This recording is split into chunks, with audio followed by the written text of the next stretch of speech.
So, good morning guys. Um, Time check, 12:14. So,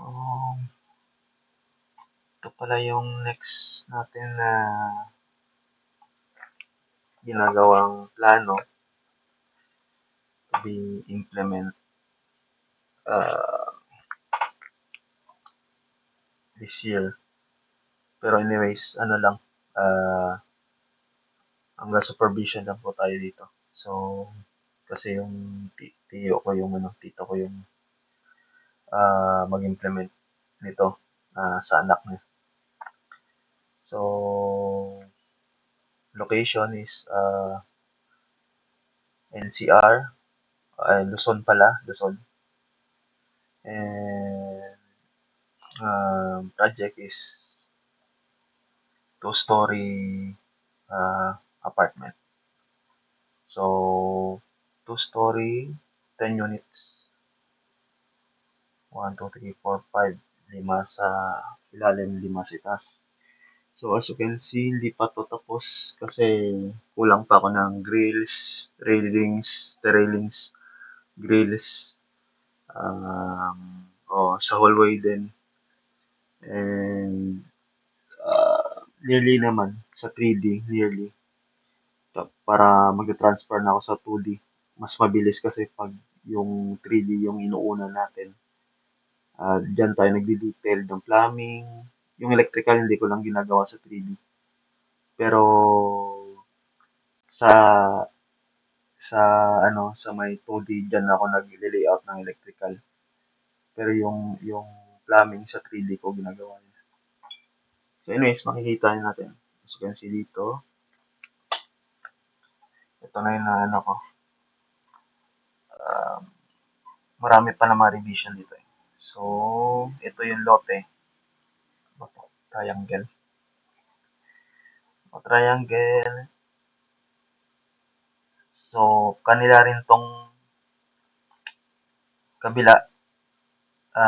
Pinalagyan na siguro ng bakod dito ni Tito. I don't know, baka patanggal niya rin ito. Pero, partition ito ng kabilang lote. Itong nasa gitna is daan ito. Concrete pavement. PCCP ah. So, item 311. Ito yung sa gitna. Then, oops, nag-lag. Yun. So, in later part daw, magiging right of way ito eh. Kasi sa kabilang anak niya ito. Sa kabilang anak niya rin itong apartment. Nako, ang yayaman ng mga pinsan natin ah. Malaki ng lote nila. So, makikita mo, nasa highway ito. So, ayun, nakatagilid actually kasi yung harapan ng apartment is andito sa loob. Yung sa kilid, yung sa right side is yun yung nakaharap sa main road natin. So, ipapacheck pa natin ito sa building officials before natin ipiprint para for correction. So, makikita mo sa exterior dito yung railings yung stairs natin dito papuntang second floor. And meron din tayong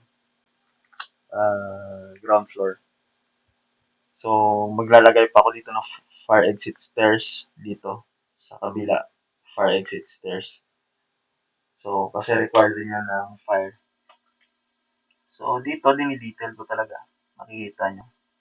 Yung may lintel din tayo dito. Yan. Kasama yan sa structural framing rin natin. So, sa labas, makikita nyo may aircon dyan. Ito. Ako, sa sobrang dami ng amenities sa dalag na. So, ito, sa labas, andito may aircon tayo kasi kwarto na ito eh. So, tingnan natin yung sa... Oops. Ito lang. Sorry po. Naglalag siya. So, tingnan natin sa likod. Mabigat ito kasi may ginamit akong component na download ko sa SketchUp. Naka steel deck. Ito yung nagpabigat actually. Kung wala ito, magaan sana.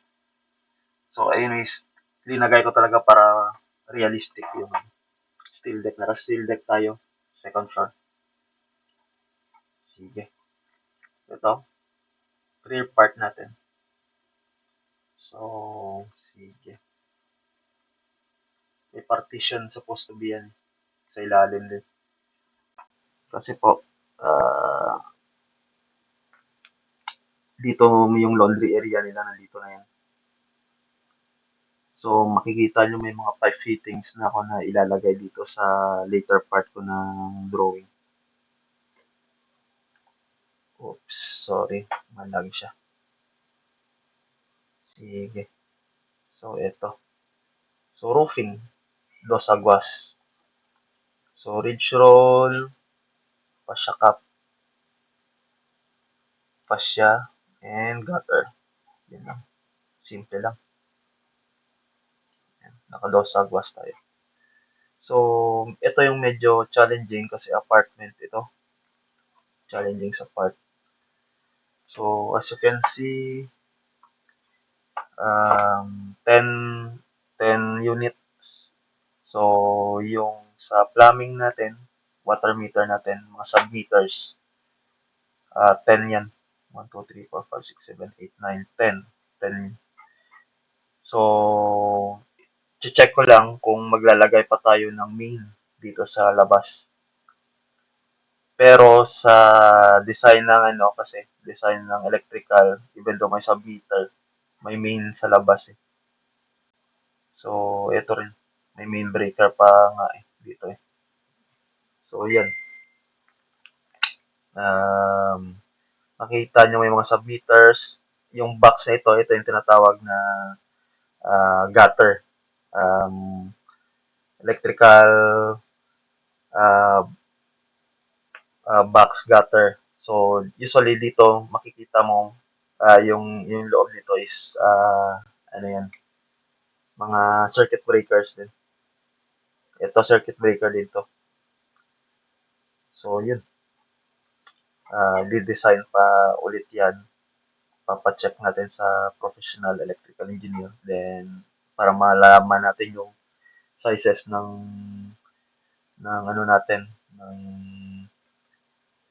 circuit breaker natin.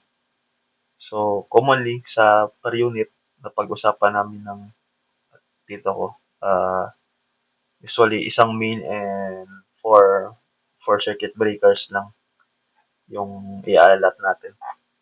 Kasi ano lang naman to, maliit lang naman. So, usually, isang aircon, isa sa rep, isa sa may tawag niya, light outlet and convenience outlet. Yun. Sige. So, check natin dito. Tingnan natin yung quick review lang ng loob ng ano natin. So, sige. Kita tayo. Teka lang. Naglalag siya. Roof. So, punta tayo ng roofing. Off natin yung roof natin. Oh, dami na.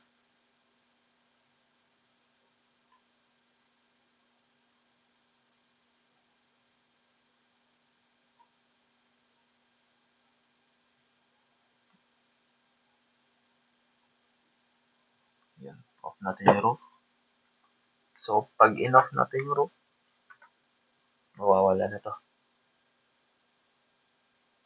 Yun. So, nakatag na siya. Anyways,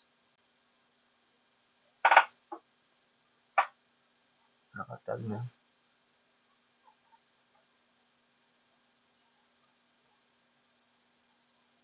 So, makikita natin ito yung roof beam natin. Yun, roof beam. Ayusin natin para maganda yung pagka malag kasi.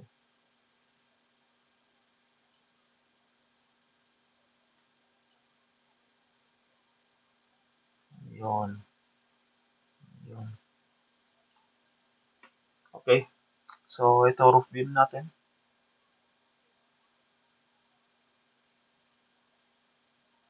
Ako, lag ulit.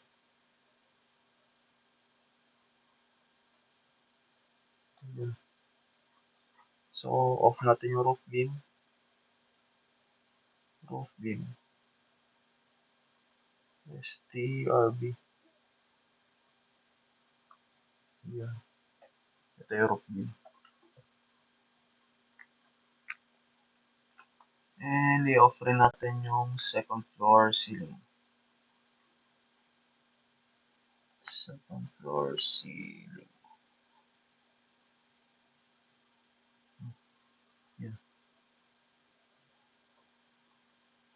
Anyways, lalagyan ko pala ito ng sa itaas ng roof beam. Maglalagay pa ako ng hollow blocks or CHB hanggang trusses kasi kasi apartment ito eh. So, para security rin sa kabilang unit, mga magkakatabing unit. So, yun. Yan yung kulang ko pa dito. Mag-extend pa tayo ng CHB or partition walls hanggang trusses. Ayan. So, merong mga ano daw, meron din naman depende kasi sa LGU eh. Merong LGU na pinapa-extend talaga nila hanggang itaas, ginagawa nilang firewall pero meron din namang wala eh. So, yun. So, check natin. Ano ba yung sa loob ng structure natin. So, yun.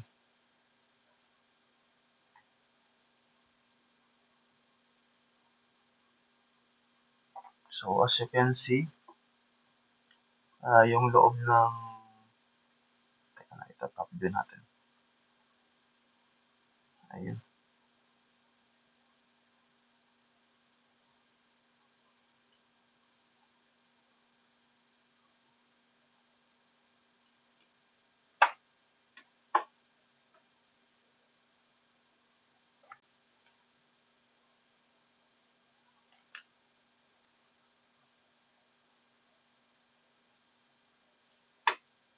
So, as you can see, uh, sa front aircon natin, papasok yan ng, tawag yan,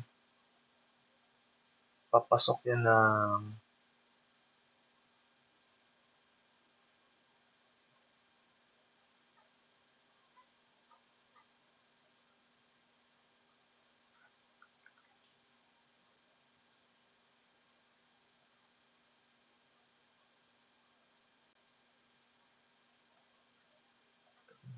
wala yung door natin dito.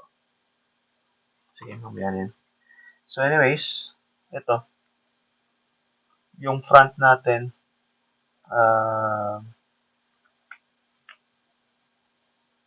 ito siya, front aircon, sa front view yung aircon natin, papasok to sa, kasi andito yung kwarto natin. So, next, makikita nyo, andito rin yung sala or living room. Yan. Dito tayo sa isang unit.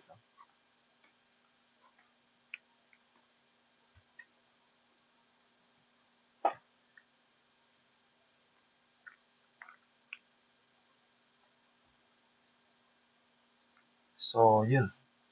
Uh,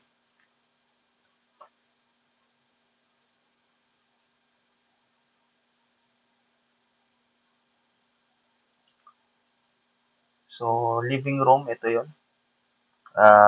Design ng living room is uh, double sized bed to. And living room sa may kwarto pala. Sorry. lutang na tayo. Sa kwarto pala, double size bed ito. Sa living room, dito, meron tayong kaya kaya pa yung maliit na cabinet, living room cabinets, and meron tayong mini sofa and TV and mga rack. Siguro mga kung ano pang ilalagay ng tenants nila. Ito, so computer area. Pero anyways, blanco naman to eh. Maglalagay na tayo ng outlet dito. So yun, sa living room. Sa kitchen naman, punta tayo sa kitchen. Kitchen, ito talaga.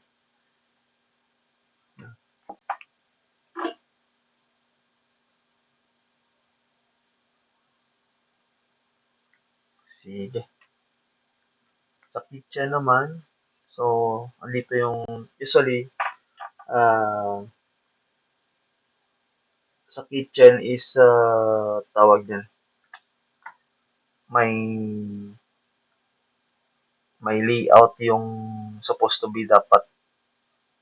Depende kasi yan kung gaano kahaba at kung ano yung mga ilalagay mo. Pero usually, yung typical layout natin, ref, then, kitchen sink, and yung lutuan natin. Yan, ito yung typical layout natin ng kitchen. So, maliit na naman yung kitchen area. Andyan din yung dining. Nilagyan natin ng water dispenser. So, yan. Iris yan lang sa kitchen. Sa, ano naman, sa may CR. Punta naman tayo CR.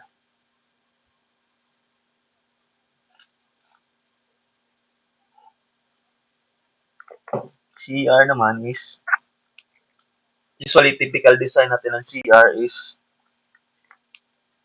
based sa tropa natin architect. Kasi pinakonsult ko rin muna ito eh. So, hindi ako na gumagawa ng isang bagay, especially kung hindi naman yung sa aking area field. Consultation din, especially sa electrical, sa plumbing, sa architectural. Consult muna ako. And sa client mismo, which is dito ko. Consult ako doon. So, yun. Then, sa akin, syempre, kinoconsult ko rin yung sarili ko. Kasi ako yung sa structural. So, anyways, sa base naman sa may tropa natin, sa Architect King. Good morning. So, yung design is 80, 70, 60. When you say 80, 70, 60, 80 yung uh, 80 yung shower, 70 yung sa 80 itong shower, 70 ito yung tawag yan, toilet or water closet. And yung labato, supposed to be may laboratory to pero maliit naman yung area eh. So, hindi na natin kinater yung laboratory. So, yun yung 60. So, 80, 70, 60. Yan yung rule of thumb nila sa architecture. So, yun. Yan yung mga nalalaman ko sa kanila. And yun. Pinalagyan lang natin ng water heater. Request ng tito natin. So, yun. Sa kanyang anak ito na apartment. Businessman, si Jeff. So, regalo natin kay Jeff. Nasaan na ba yun? Sa regalo ko rin sa tito ko kasi umiinom sila eh. So, may pulutan na cake at beer dito sa lamesa. Yun. O, di ba? Good morning sa inyo. Yun. Good morning. Meron tayong beer dito. Can and bottle and pulutan na cake. Sige.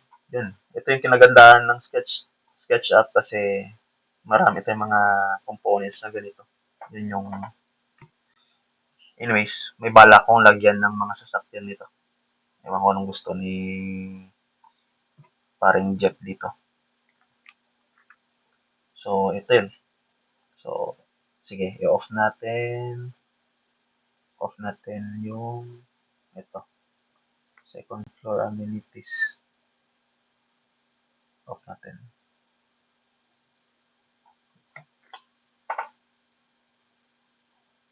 Nag-off ba? Ayun. Sorry, tumagal. And yung wall. Automatic wall. Second floor wall. Sa wall tayo. Off rin natin yung wall. Second floor wall. Hintayin natin. Ay, pati pala yung, sorry. Pati pala yung mga window. Door, second floor. Off natin yan. And window. Window pa. Oh, tagal.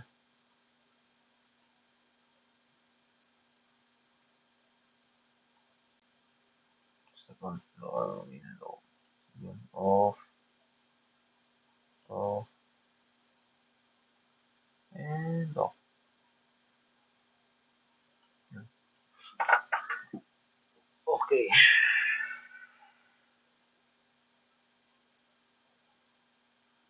Then, lintel beam. Off rin natin. Ako. Ayun. Naglalag pa. Lintel beam. Second floor off. Ay, sorry. Nakaano pala ako sa lintel beam ngayon. Saan ko ilalagay ito? Sa column lang.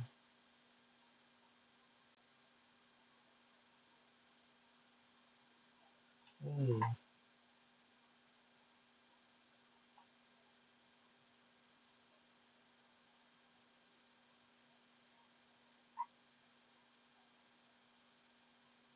Yan. So, off natin yung lintel beam. And i-off ko rin yung stairs. Hindi. Yung tiles pala.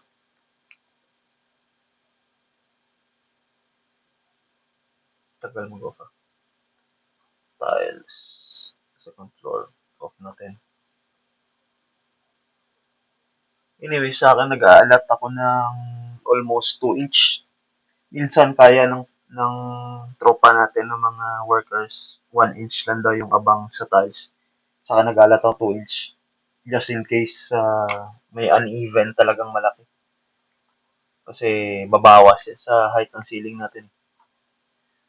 So, yun. Then, off natin yung second floor, which is ito yung nagpapalag. Kasi may steel deck to. Second floor.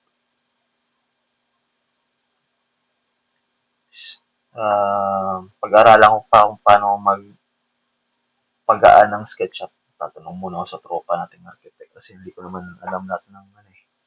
Pero anyways, ito lang yung challenge ko. Basta marami na yung nilalagay ko logs eh. So, second floor. Yun, off natin. Yun.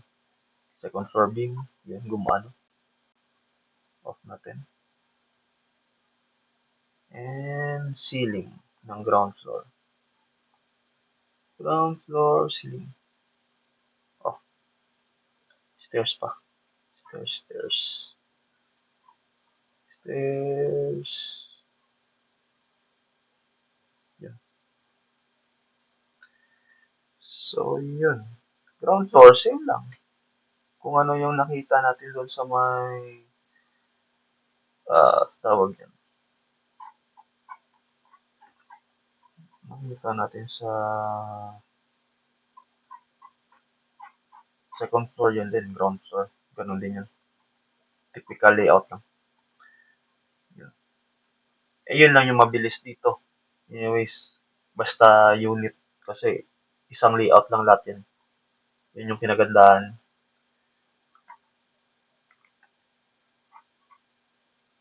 So, sige. I-off natin to. I-off to. Amenities ng ground floor. Off. Ayun. wall. Ayun. Ground floor wall. Window pala to. Sorry. Ito yung wall.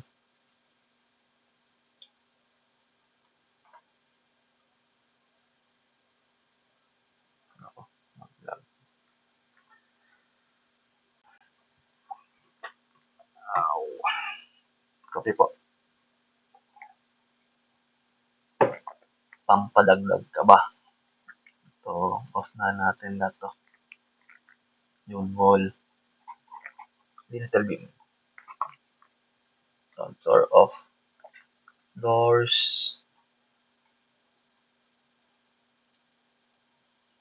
Yun. And tiles. Tiles, ground floor. And, nga ba ito? PCC. Floor.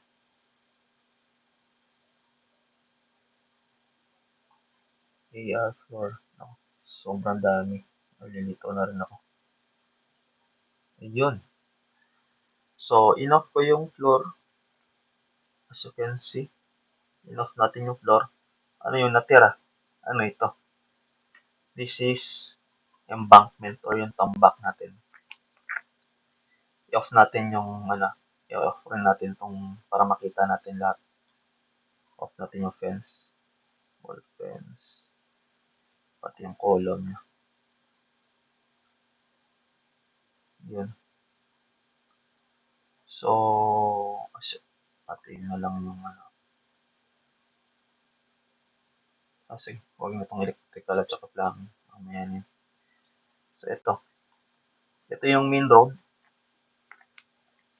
So, makikita nyo, tumaas tayo ng sa tambak 200 mm. Kasi may pa tayo plus pa yung flooring mo na 100 mm thick. So, magiging 300 na and plus yung tawag niyan, tiles, which is nag-aalat akong mga 50 mm. So, ilan na yun? 350 from the NGL. Actually, hindi to NGL. Kasi po, tambak rin ito. Kasi yung area, based sa NGL natin, is kung tatanggalin ko yung tambak, ito, so matatanggal rin ko. Tanggalin muna natin yung dalawa yan eh. Indoor na tambak sa loob ng bahay. Ito, yun. And ito PCCP ito eh. Tanggalin natin. PCCP or Portland Cement Concrete Pavement item 311. So may 311 ano pa yan. Marami yan. Depende sa kung ilang PSI or strength ng concrete yung gagamitin natin. Blue Book, DPWH. So yan yun. Anyways, ito na. Tanggalin natin PCCP. Yan. Assume 200 mm thickness. So, ito yung tinanggal na natin yung PCCP. So, ito yung tambak. So, ano ba yung height ng tambak nito? This is 0.5 meters ata ito eh. Check natin. Tambak. Sorry. Embankment. Embankment. AR. Asan yun? Tulog na ako. Ayun. So, ito siya. Kung titingnan natin. 0.5. Yun. So, malalim talaga siya. Malalim yung area. So, tatambakan pa to. And, nandito yung ating tawag yun. So, ito na yung NGL natin. So, dito ko linalagay parati yung aking footing tie beam. Magde-design ako. Kasi dyan mag-umpisa yung hollow blocks ko eh. So, yung top ng footing tie beam natin nakarest sa may NGL. Lowest point ng lupa nyo. So, ito, footing tie beam to. Tanggalin natin yung footing tie beam. Yun. ito yung natira. Tanggalin din natin to para makita natin kung anong itsura. So, yung, ako, nag-lag na naman siya.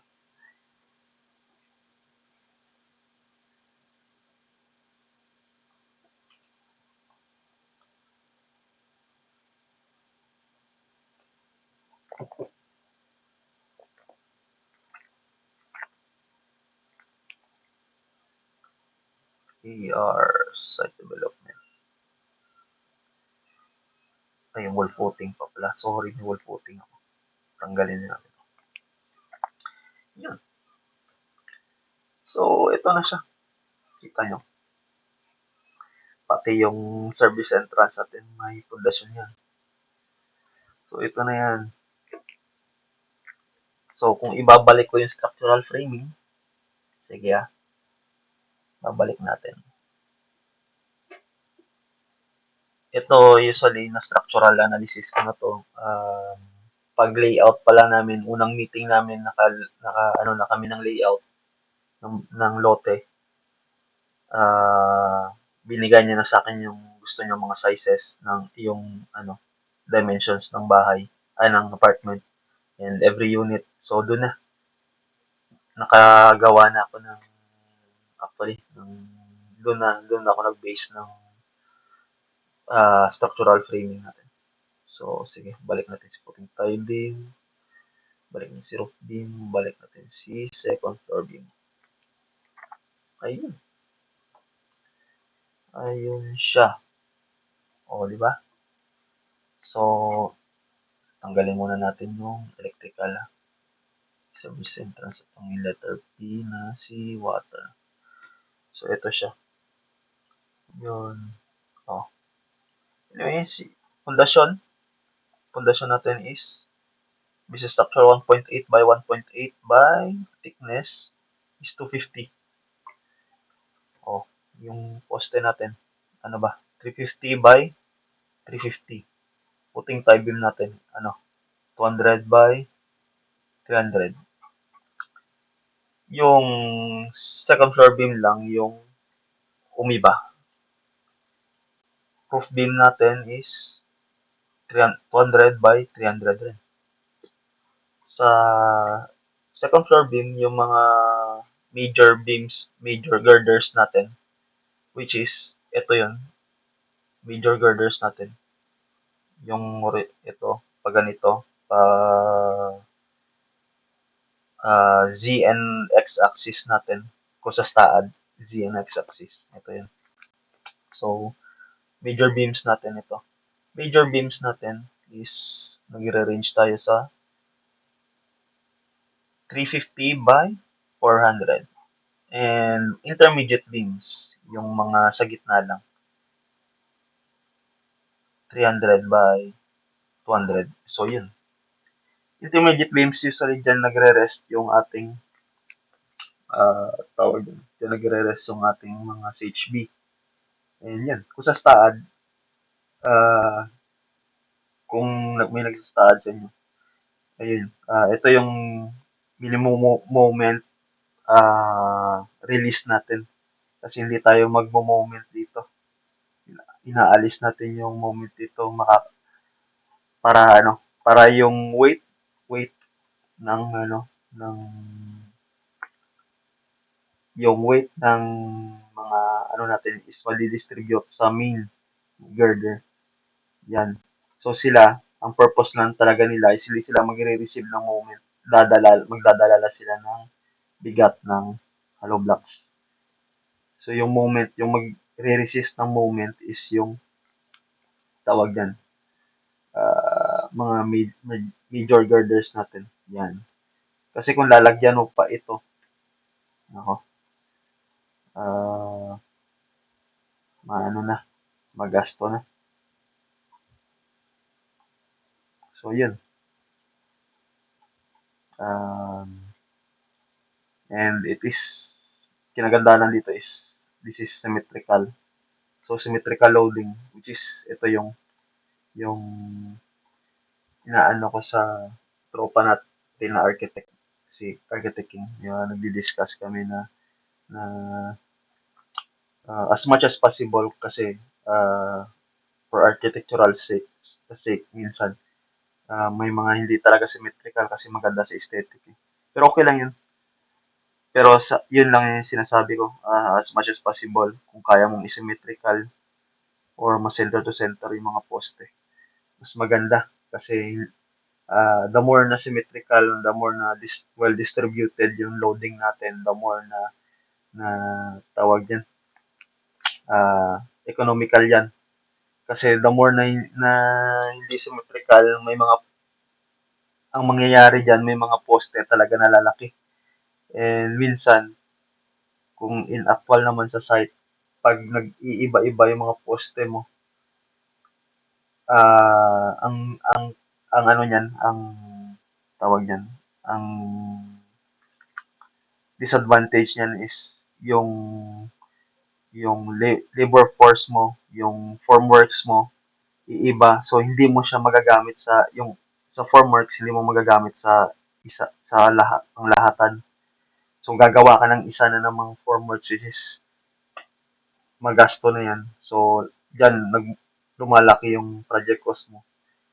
In terms naman sa labor, humihina yung productivity output nila kasi umiiba na naman yung gagawin nila, hindi pare-pareho.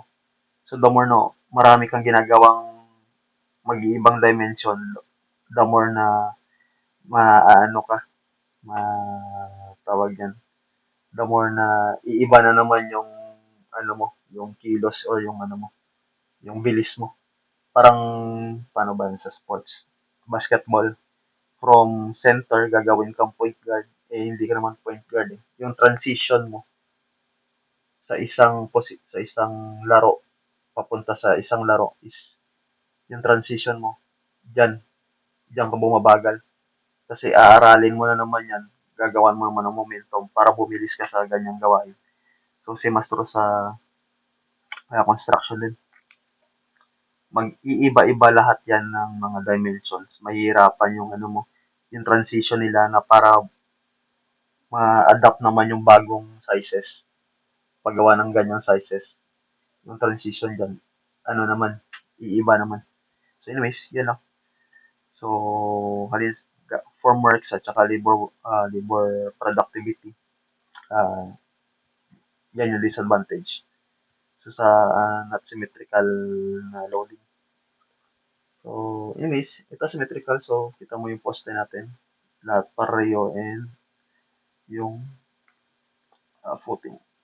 So, lagay natin yung slab, second floor slab. Ito yung magpapabigat dito. Yung laki ng component na to. Ay, sorry. Putting tayo din pala enough. Second floor slab. Saan na ba yun?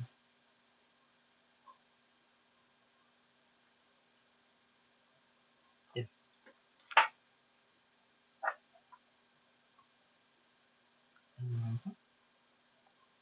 Ayun. So, makikita mo merong mga line sa gitna. Nagda-drop ako kasi main natin na flooring sa itaas. Usually may mga drops tayo para once na yung tubig or ulan hindi pumasok sa loob. Or kung may tubig tayo galing sa loob, lalabas yan. Hindi siya magpapan din sa area. Yun. Oh, ganda no. Ito na. Steel deck. So, naka-steel deck tayo. Anyways. Yan. Oh, steel deck to. So, yun lang. Balik natin sa original na. Tcharan! Yan. So, next ko naman dito is gagawa naman ako ng electrical, plumbing layout na lang. Plumbing layout na lang at railings nito. Railings na stairs, fire exit stairs, mga metalworks. Yan. Gagawa na lang ako. Steelworks. And yun, plumbing works. Last ko na lang yan. Then, proceed na ako sa detailed detail the engineering design natin which is 2D na. So, anyways, good evening sa lahat. Good morning pala.